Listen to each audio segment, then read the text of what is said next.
भारतासह संपूर्ण जगात रमजान महिना शनिवारपासून सुरू झाला। मुस्लिम समुदायासाठी हा महिना अत्यंत पवित्र मानला जातो। आज पहिल्या रोजासाठी सेहरीच्या खाण्यानंतर रोजा ठेवला जाईल।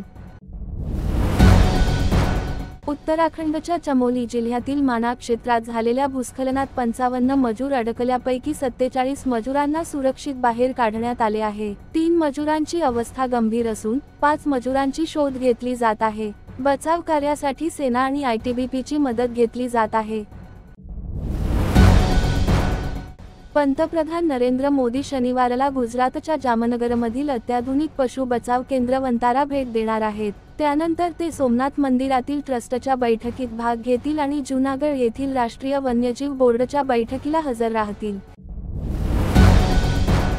महाराष्ट्रातील बीडमध्ये झालेल्या संतोष देशमुख हत्या प्रकरणी सीआयडीच्या विशेष तपास पथकाने 1400 पृष्ठांची चार्जशीट न्यायालयात सादर केली आहे। यामध्ये आरोपींच्या भूमिकेचे आणि सहाय्यक साक्षीदारांचे तपशील दिले आहेत।